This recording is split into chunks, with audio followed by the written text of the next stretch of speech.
national de l'Alliance nationale pour le changement ANC,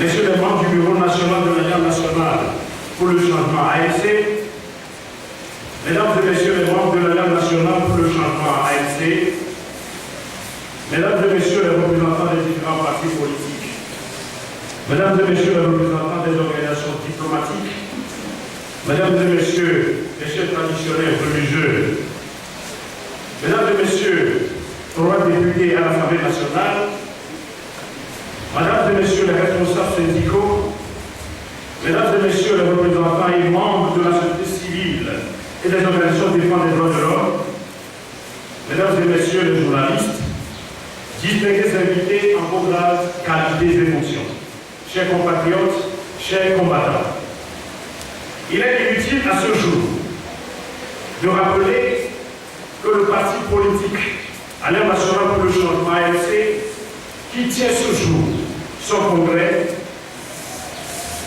et les associations de défense des droits de l'homme et de la société civile, à savoir l'Association togolaise des droits de l'homme, ATDH, l'Association togolaise pour la défense et la promotion des droits de l'homme, ATDPDH, l'Association togolaise des victimes de la torture au Togo, ACIVITO, l'Association Ensemble pour les droits de l'homme, EDH, SOS Journalistes en danger, Synergie Togo, que nous avons l'honneur de représenter, sont tous membres du collectif pour le Togo, dont l'objectif premier et notoire est de rester et lutter pour le changement radical sur la terre de nos aïeux.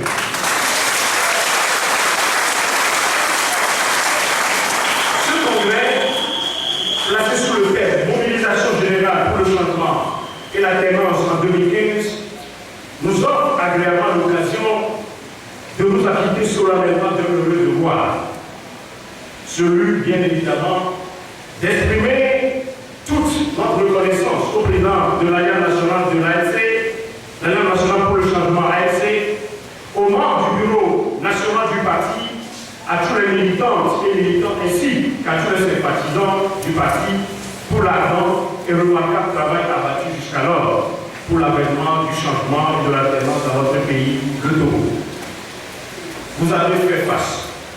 Nous avons dit, vous avez résisté et continuez de résister à des oppressions dans cette lutte légitime, loi et digne.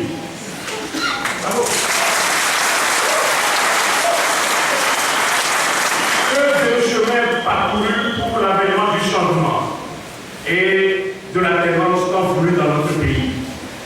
Bien de sacrifices ont été consentis pour la même cause. Il est vrai que la lutte pour le changement et l'alternance sur la terre de nos aïeux a coûté la vie à plusieurs de nos compatriotes. Il est malheureux de constater que l'acharnement politique sur certains de nos opposants va jusqu'à prendre la forme masquée de poursuites judiciaires, allant même à la détention pour d'autres avec des décès de tout genre.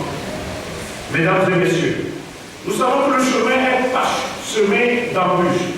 Cependant, ces diverses situations, fussent-elles douloureuses, ne doivent pas nous conduire à tourner le dos à la lutte. Le désespoir ne doit pas gagner nos esprits et nos membres. Nicolas Machiavel n'enseigne pas que là où la mobilisation est grande, les difficultés s'amenuisent, le combat partagé portera à l'opportunité et ses fruits à partir d'une grande et massive mobilisation de tous nos chacun d'entre nous, nous voulons dire de tout le peuple togolais, qui nous a permis de vous dire que la victoire se profile à l'horizon.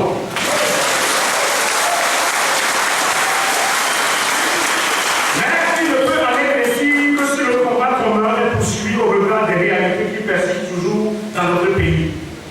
Aujourd'hui, beaucoup sont les citoyens togolais qui peinent à se lever debout, à se vêtir, à se loger et que sais-je encore.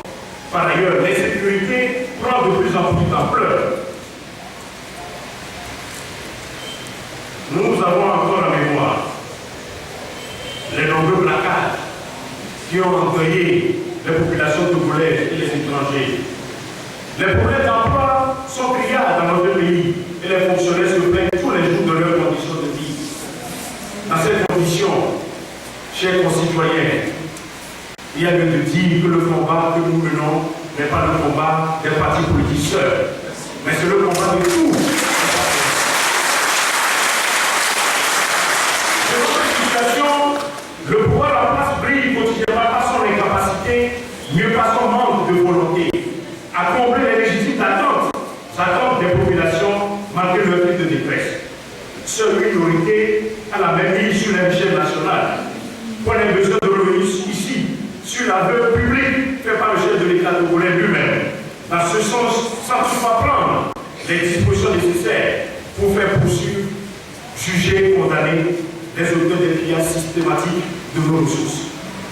Nous avons encore à l'esprit le rapport de l'ONG américaine Global Financial Integrity qui a démontré que plus de 9 milliards de francs CFA ont pu être sortis illégalement de notre pays ces dernières années. Dans ce contexte, la volonté de nos dirigeants de rester au pouvoir le plus longtemps que possible n'est pas chose à démontrer. Elle est évidente.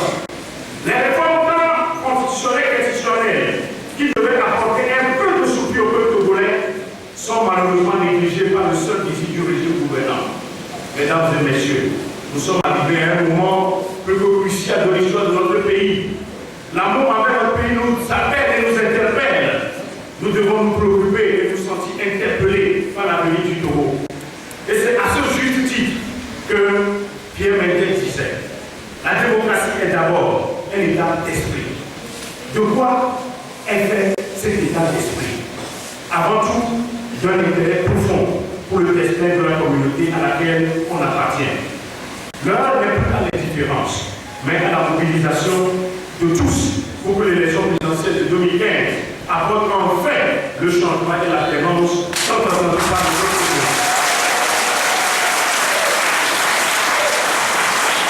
Oui, cette mobilisation doit être une affaire partagée pour l'aboutissement heureux de la lutte. Nous savons que le changement et l'alternance en 2015 sont possibles. Ils sont au prix de notre mobilisation.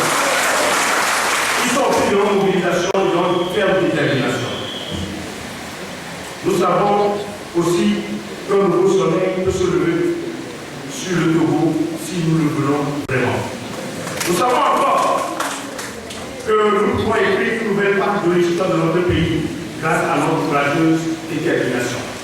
C'est pourquoi, s'agissant des partis politiques de l'opposition, nous leur demandons de ne pas aller encore disperser à la présidentielle de 2015 que nous voulons libre, transparent, honnête et démocratique.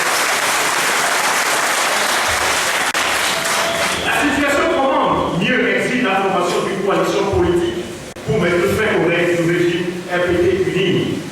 Quant aux membres de la société civile et des organisations de défense des droits de l'homme, nous sollicitons d'eux qui se mobilisent davantage car toute élection est l'affaire de tous. Et en cela, il n'est pas superfétatoire de rappeler les dispositions de l'article 21 de la Déclaration des droits de l'homme qui dispose. La volonté du peuple est le soubassement de tout pouvoir public. Cette volonté s'exprime à partir des élections libres, démocratiques et honnêtes. Elles doivent avoir lieu quotidiennement. Je dirais même périodiquement. Pour le reste de la population du Togo, nous lui demandons de penser au Togo de demain en se mobilisant fermement pour donner la victoire à l'opposition lors de la présidentielle de 2015 afin de permettre ainsi le changement et l'alternance dans notre pays. Nous prions le Seigneur, le Dieu des armées, que cette élection soit démocratique, libre, apaisée et transparente. Mesdames et messieurs, c'est sur ces mots que nous vous invitons tous à la mobilisation pour que le changement et l'alternance soient des choses effectuées en 2015 afin de faire de notre cher pays un lieu où il fait bon vivre pour chaque citoyen. Car, comme l'a si bien dit le Père de Saint-Esprit, là où les hommes sont condamnés à vivre dans la misère, les droits de l'homme sont violés. S'unir pour les faire respecter est un devoir sacré. Nous terminerons en souhaitant plein succès au congrès de l'AFC. Nous vous remercions.